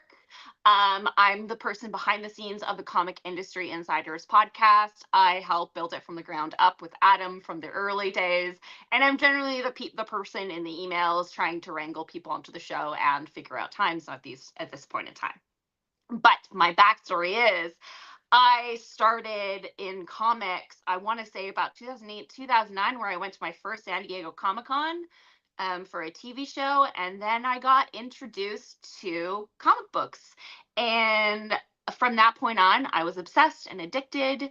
And to the point now where all I want to do is talk about comics and work in comics. So here I am. And one of my favorite things actually has been creating this podcast for comics in itself. Next slide, please. With that in mind, I do want to go to, you need to go back one more, not the audience one, but the previous one. Oh, interesting. Yes, the theme. There we go. Thank you.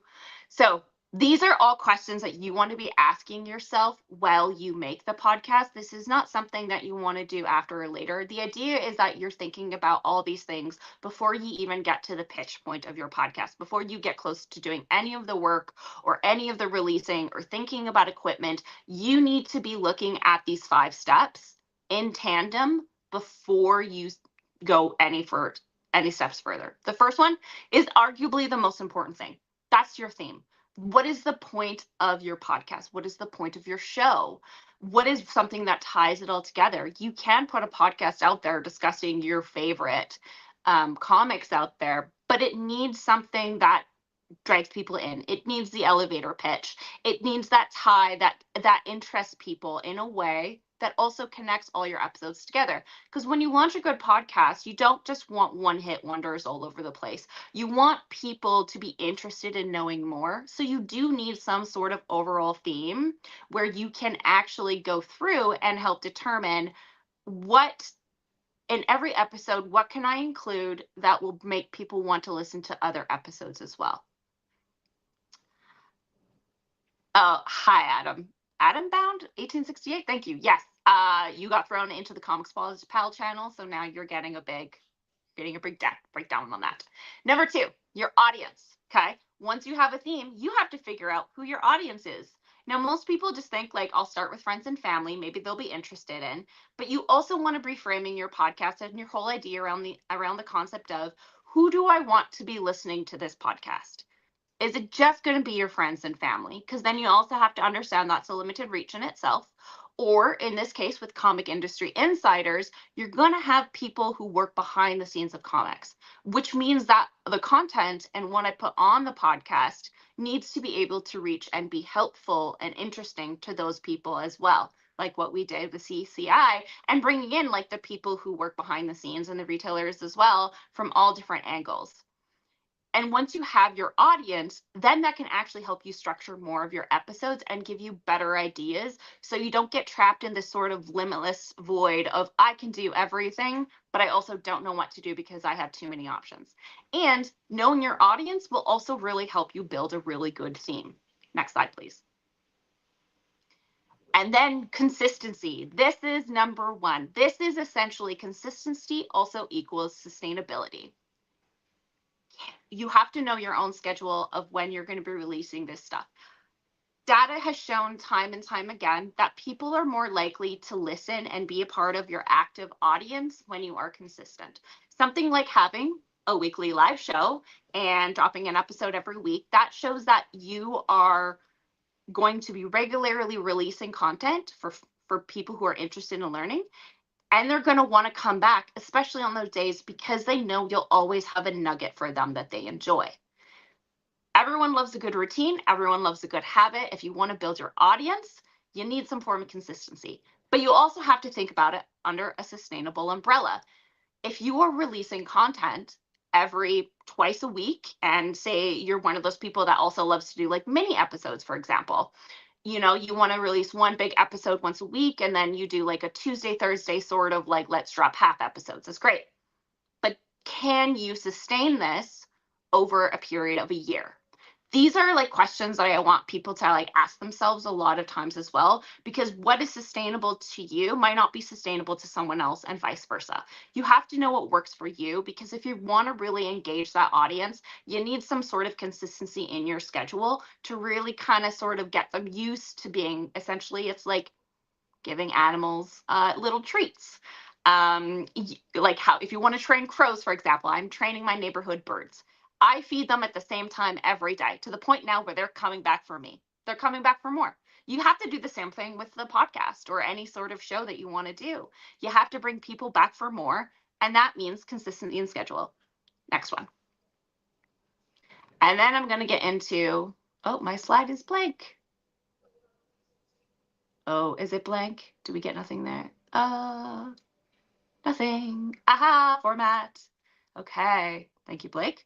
So number 4 is format. And this one can mean a bunch of things. It can be in terms of you're looking at not only the length and everything like that. You're also looking at, am I doing an audio only podcast? Am I throwing in video? Because once you throw in added steps, one, that is more work for you that you have to consider, which also balances consistency and sustainability. But then you're also looking at formatting, as you have to think, if you're bringing guests on, right? Your guests will have to be okay with video. You will also have to be okay with editing video. That adds in another step of work.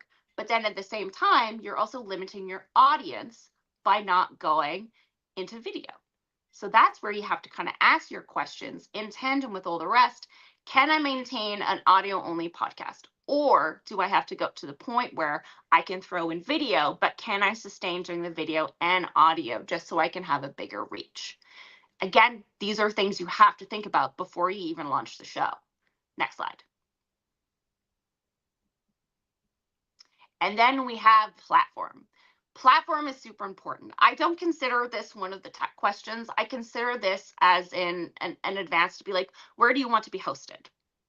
Where do you want your reach to be? I slipped marketing in there a little bit too, because you're going to have to talk about your show if you ever want it to reach an audience in some way. And where your platform is and where your platform is based will also determine your sort of reach. You will always have an audience of your local community and your local supports. But if you want to start bringing in the audience of a greater outreach, you have to be looking at your platform. Various platforms have different strengths. Depending on where your show, your podcast is hosted, will determine how much your reach can even be in terms of if you want to look at marketing or ads like that. You have to kind of take these things into account as well, because otherwise, how will you know how much your podcast is going to reach out for people? This is where you're going to get your data. This is where you can give something tangible for you to track so you can measure your levels of success. That's where your platform comes on. Next slide, please. And then we're back to, I believe we're going into my last one, which I did not count as a step. I just went straight forward for number 6. That one's going to be just release. It's okay if you can't pull up the slide. In this instance, like once you've done all 5, once you've talked about all 5 and been able to thoroughly answer all those 5 questions, then you can look at making and releasing your podcast. But until you can answer all 5 of those questions, you shouldn't even be touching your podcast. You need to have a better idea of what you want it to be before you can bring it out to the world. Because you're going to never be able to measure your success. You're never going to be able to have any sort of success beyond your local community, your little bubble, your internet bubble, which, as we've seen, can change any day. You're going to want to have to focus on those 5 steps first and then work on releasing a good podcast. Now, this can be done. It's super easy to see. I broke it down very straightforward in a very simple way because I love simple, straightforward steps. But there is more to this. And like I said, I didn't even touch on equipment because when it comes to creating something like a podcast or anything where you're giving your a platform to your voice, the equipment is the least important thing. What matters is the core values and the core point of the podcast itself. And to do that, you really have to think about those 5 answers before you can even go into, is this something I should make? And is this something I should be putting out there? And one more slide, please. And the next one, comic industry insiders. Adam kind of already touched on this, but Comic Industry Insiders is a great example of something where we found the need in the community, and we found that we do not discuss enough with people who work behind the scenes in comics. We love sharing knowledge of tips and tricks and insights. We get the retailers on board. We talk to all these interesting people and give them a platform that they wouldn't otherwise have. And that's the joy of Comic Industry Insiders, to the point where I was able to get into this big show that was so beyond me, that I'm so happy to just be a part of with Adam and the team. And they've just taken and run with it. And I'm so proud. But at the end of the day, it did just start with a little podcast that just went from, hey, Comic Industry Insiders, let's fill a gap. And then we got here. And for that, I'm so proud. And that is my PowerPoint. So thank you, everyone, for listening. Adam, thank you for letting me talk. And at this point in time, if anyone does have any questions about podcasting, don't ask Adam. He probably doesn't know. And then that's when I get booted off the show. All right. I definitely don't know which button to show. You can't cancel me if you don't know how to mute me. It's not, I will say I have learned a lot. It's true. I also want to say that aside from these really wonderful tips, the one thing I tell people is you really kind of just have to get started. I think if you and Anthony had not tricked me into doing this on my own, I really thought I was going to be doing this as part of a group. If you'd not tricked me into doing it on my own, I would not have started. And it was only because I got started that I was able to do everything that we've done. Yeah. And it just becomes just about reps, right? It just becomes about doing it over and over again. And you don't get good at it until you've done it the first time and sucked. Yeah. You know? Yep. So, yeah. Nothing will ever be perfect the first time you release it. You will always find problems. As long as you're just flexible and learn with your mistakes, you can have that success. 100%.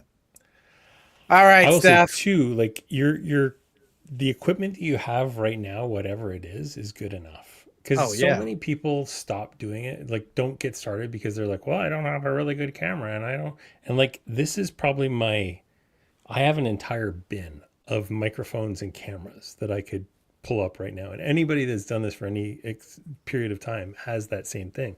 You're going to buy other stuff as you go along. And don't worry that this isn't the perfect thing. Yeah. Technology changes and gets better constantly.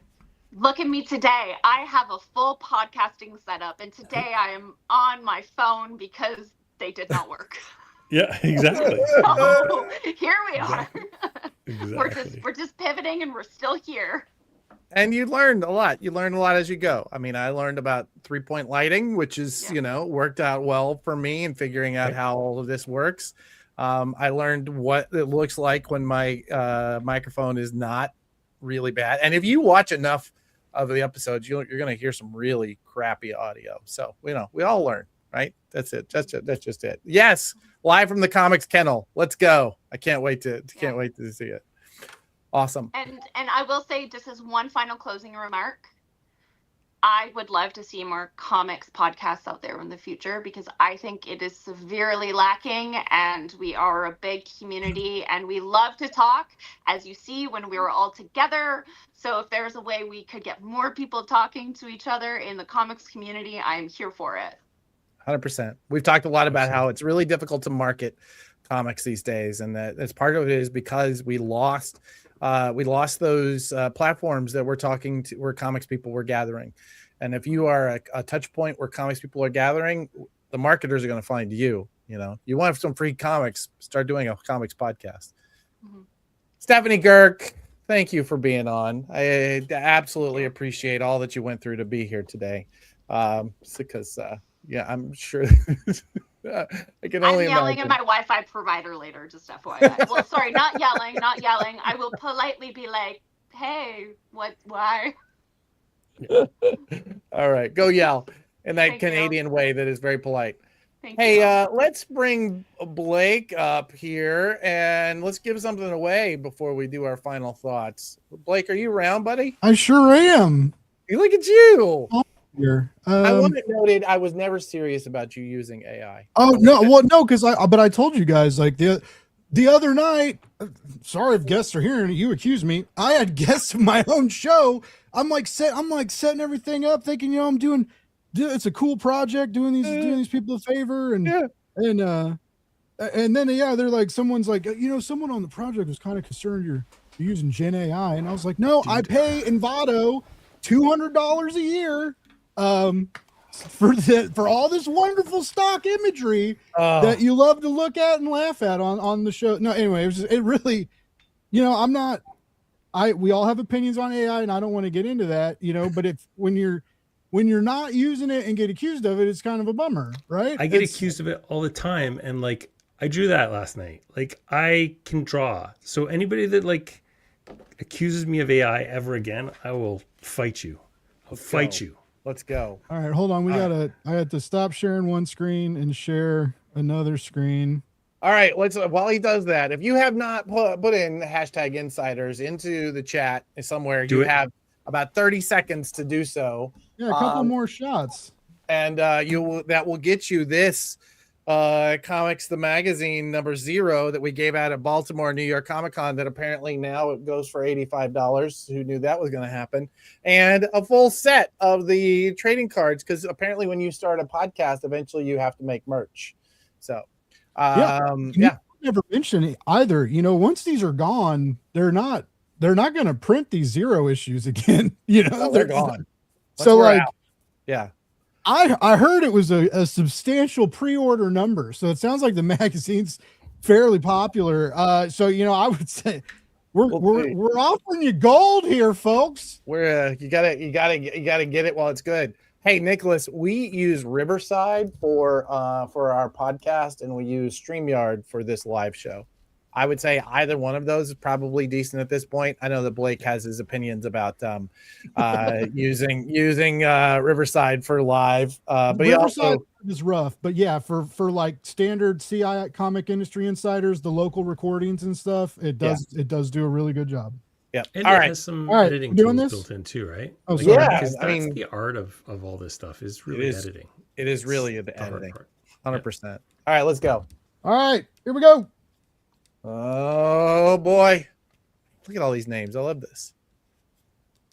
Is it who? No, I want it to be Steph. Oh, I was told there'd be comics. That's awesome. Nice. Nice name. I like the account. That's amazing.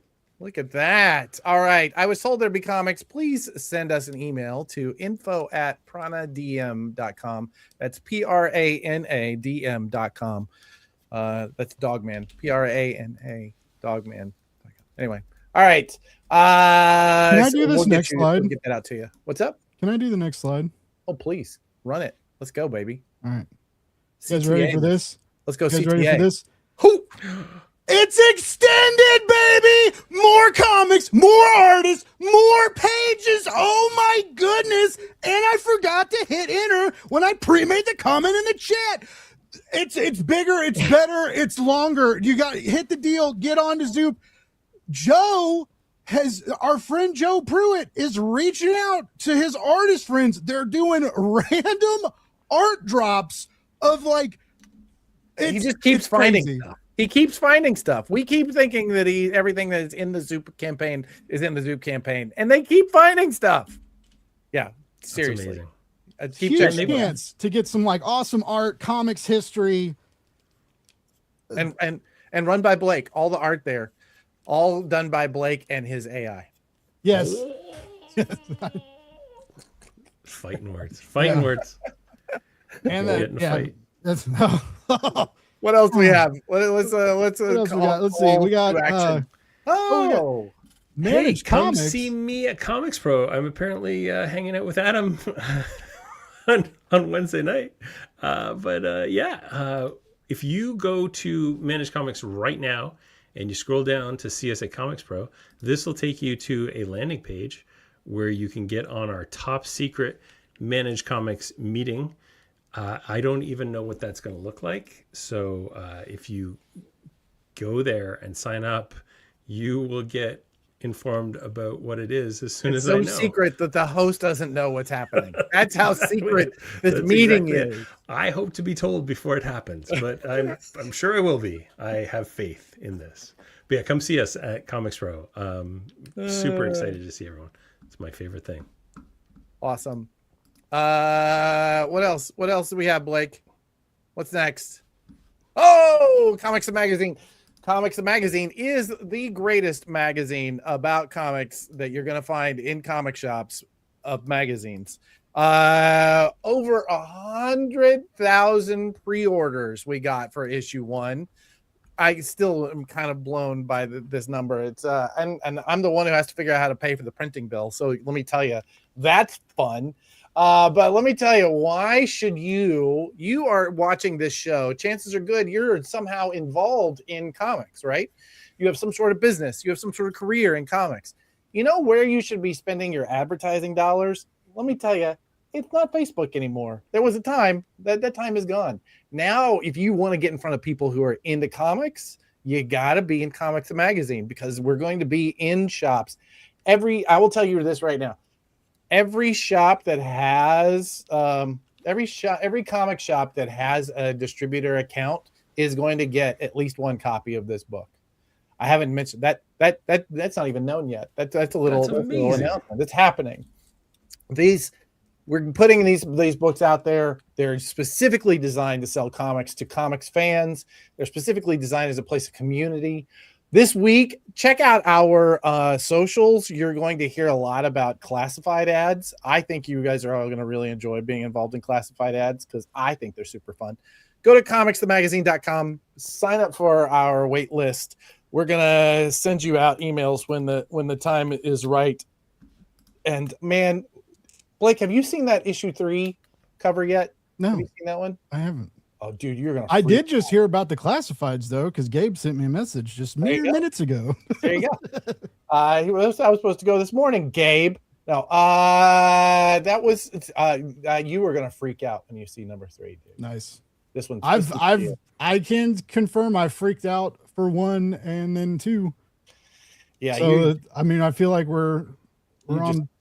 Just wait. Is 3 the thing you told me about the other day? It might be. Yeah. You're gonna freak Oh out. no. That's gonna be. Let's see. It's I think that's number 5 actually. The one I told you about. That one is crazy. Yeah. He did send the message this morning. Time runs together on Tuesdays. Time is a flat circle. From wake up to the end of the show, Tuesdays are an interesting day. Yeah, it is. But we do it because we love comics. I'm going to call a shot right here. Let's hear I'll it. be attending Toronto Comic Con in March. And if anybody comes to my booth at Toronto Comic Con, I will hand them a free copy of Comics and Magazine number 1. No! Yeah, that's what I'm doing. So if you're I'm gonna call a similar shot. Joe just sent me the cover. Oh yeah, did you see it? Oh, a live freak out. That is so good. Sorry, Brian thought I was getting excited about what he was talking about. I was so excited. I was like, I don't know if it's that exciting, but thanks, man. All right. That is so cool. Oh man, what a great. We have a cool job. We do have a cool job. All right. I'll also be at C2E2. So whenever you show up, yeah, he's not saying he's a pro. He knows what he's doing. All right. We're going to be giving them away probably at C2E2. We're going to be everywhere we can be. We're a small team, but man, our reach is mighty. So, but go buy them from your local comic shop. Yeah, you should be buying them from you should be subscribing right now. Go to your local comic shop. Tell them you want a subscription. Tell them that you want to pay full price and that because you want to support them. Even if they want to give you a discount, say no. Yeah, no, I don't want a discount. I'd like to pay more. I'd like to pay $5 per issue. I'd like to pay $5, please, for this. Okay. You know what? I think we have to give up on this being a 1-hour show. I think it might be a 2-hour show, and it's cosplaying as a 1 hour. I thought that's why we moved that one meeting, because we knew this was going to start being. It's getting. They're not supposed to go this long, Blake. I do have another job. He's got 3 other jobs. Let's wrap this one up. Blake, thank you, buddy. Brian, thank you. And you know who else I want to thank? Let's talk to the people I want to thank. You, right there, you. You know what? You love comics so much that you went to your comic shop every Wednesday and you pick up your pulls. If you picked up everything in your pull box, even though it was more than you thought it was going to be, thank you. If you are showing up to work every day at your local comic shop, despite the fact that you're hungover or despite the fact that you're having a bad day or whatever, and you are really focused on making sure that people come in having a good day, thank you. If you run a podcast about comic books and you do reels or you do TikTok about comic books because you love comic books so much, thank you. If you make comics, if you publish comics, if you distribute comics, if you do any of those things, we here at Comic Industry Insiders Live, at Comics Magazine, at all the things that we do, we want to say thank you. Because you know what you did this week? You saved comics. All right. We will be back in 2 weeks live. Next week, we're going to have a pre-recorded show. You're going to like it. And we'll see you in Glendale. Namaste, y'all.